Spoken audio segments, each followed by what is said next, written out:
How are we getting on, people? Luke here from LAGFX. We are back today with a new video. In today's video, we are going to be doing a full case study on silver.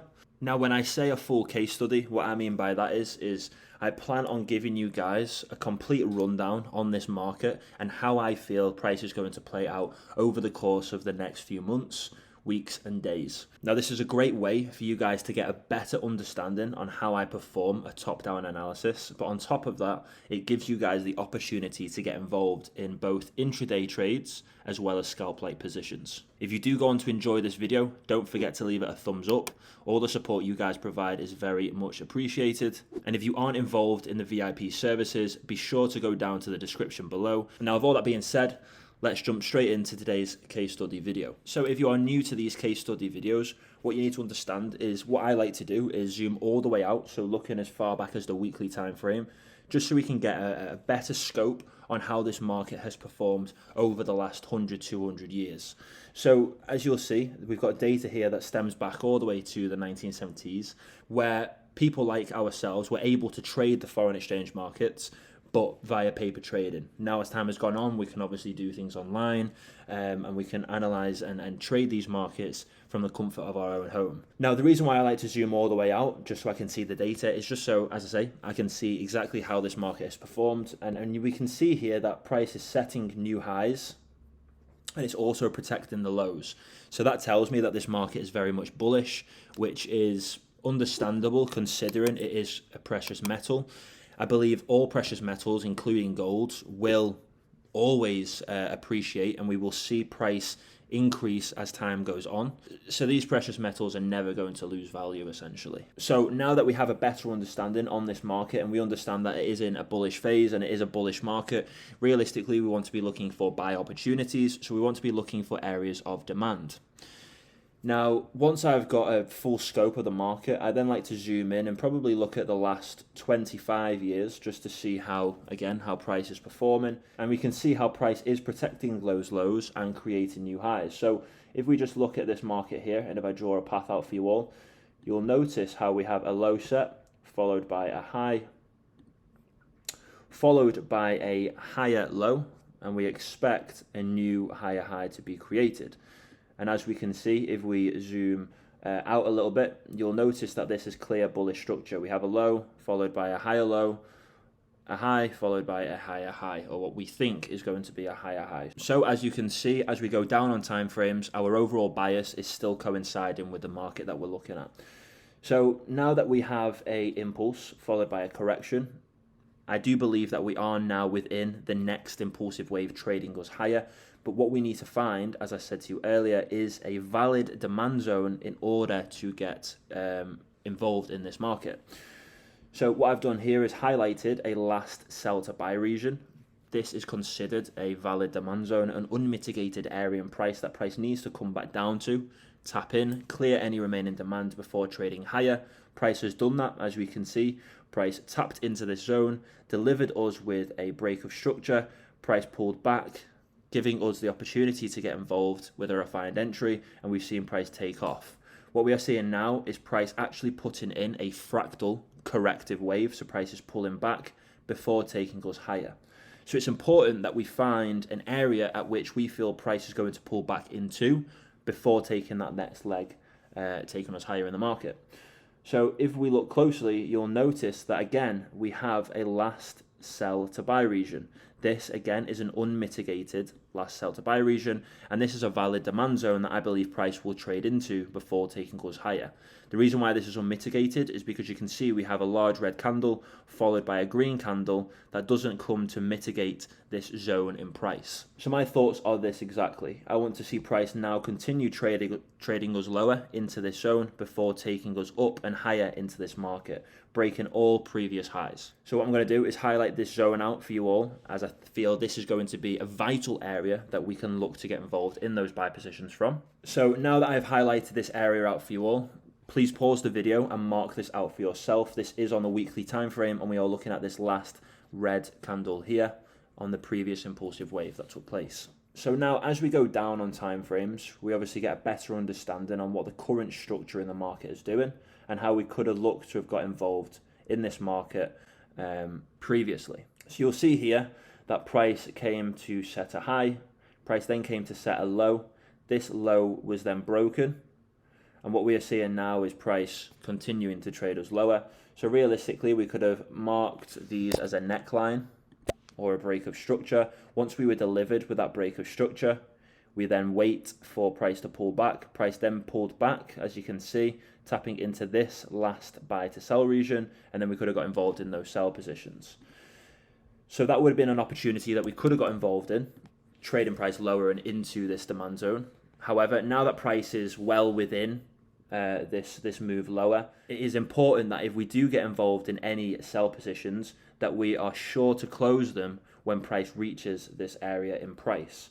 Now, what we can do is we can look at the corrective wave that is trading us lower for any unmitigated areas in price. I can see one right here. So again, I would highlight this as a last buy to sell region for price to come to tap into. We may see price tap and reject from this zone whilst we're actually recording this video. Another one that I had in mind was actually this here, as well as this one here. So what I'm going to do is highlight these zones and areas out for you now, giving you guys the opportunity to get involved in those short positions, assuming we are delivered with a penetration and rejection, before obviously getting involved in longer term buys from the demand zone that's residing here. Okay, so now that we have these zones marked out, we can expect to go short from them, assuming we are delivered with the right confirmation in order to do so. So let's say that price does in fact tap into this and give us the rejection we want. What we would be wanting is to see a break of structure take place. So for this low here to be broken, so anywhere around 23.03, we want to see that low get broken there, price to then pull back into a valid demand zone that will be delivered from this initial impulsive wave that broke structure, and then that's when we will look to get involved in those short positions. So this may be what a potential opportunity or a potential sell may look like. But just illustrate this a little bit better for you all. So you can see we would be delivered with a break of structure here. Price then pulls back up to tap into a fractal demand zone that we will find from the impulsive wave that broke the structure. And then this is where we would look to get involved in those short positions. So just as an example, if we set a position here, we'd have our stop loss just above the zone that we get involved from the fractal demand zone. And we can have our take profit set just above this higher time frame demand zone here. Now, as you can see, we'd be walking away with a lovely 1 to 11 risk to reward ratio. So we're looking at gaining back anywhere between 11% and 22% depending on your risk management. So that is just an example of a setup that we could look to get involved from in the coming days and hours of this video being recorded. And then if price decides to put in a full higher time frame corrective wave, then we can look to get involved from these zones instead, giving us a better opportunity to get involved with greater risk reward returns. Now, when price does eventually tap into this demand zone, what we want to see is for price to then break structure to the upside and then start trading us higher. Once we are delivered with a break of structure to the upside, that tells us that this correction that price is currently putting in, this higher time frame correction, being from here all the way down to the actual demand zone itself, that would tell us that that correction has finished and the next impulsive wave trading us higher is underway. Now, these are fractal impulsive waves and corrective waves. So once price is obviously tapped into here, we expect supply to be introduced, price to trade us lower, tap into this demand zone, any remaining demand to be introduced into this market, and that in theory should push price all the way up, breaking these previous highs here. Now again, when it comes to a trading opportunity, we want to wait for a high to be set followed by a higher low. Then we want to see the break of structure, so this high to be broken, price to then pull back into a fractal demand zone that will be introduced from this initial impulsive wave that broke the structure, and then that's where we look to get involved. We'd have our stop loss set just below the low that's created, and then we could have our take profit just set just below these highs here, as we can guarantee that our take profit will be achieved when placing these buy positions. Now, as you can see, we'd walk away with a lovely 1 to 29, so you're looking at least 29% returns from this one position. That is, of course, if you don't take any partials. Now, due to my risk management and how I manage my trades, I do look at taking partials around 3 RR for 50% of my position, and then I leave the rest to run. So even though we are implementing further risk management, we are still walking away with an amazing risk reward return on this position. But as we zoom out and we look at this market, you'll notice how we are still following the higher time frame confluence and the higher time frame bias as well. If we just move that up, you'll notice that price is only putting in a fractal correction here, tapping us into this zone, and then it's continuing to trade us up and higher into this market. And you can see how we are still within the bullish structure that this market is putting in on the higher time frames. So when we are performing a top-down analysis, it is very important that the more we go down on time frames, the more confirmation we are getting that we are still following the prevailed trend. If we aren't following the prevailed trend, then there's obviously something wrong with our analysis. Now, the reason why it is so important to follow the prevailed trend and trade with the majority traders is because we are less likely to get caught out on any positions that we do place.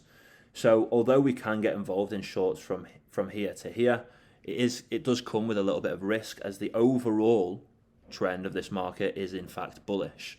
But we know that price needs to put in this correction before trading goes higher. So that kind of equals itself out and still means that we have good probability of being successful on both short positions trading us into the zone and also those buy positions trading us higher. So that is going to summarize my analysis for this case study video. If you guys have any questions or queries regarding the analysis I've performed today, please leave them in the comments below. And as I said to you earlier, if you have enjoyed this video, please leave it a thumbs up. If you wanted more in-depth analysis surrounding this market, then I would highly suggest joining that VIP chat, as I'll be posting more in-depth analysis on there. Now, with all that being said, I hope you guys have enjoyed, and I'll catch you all in the next video.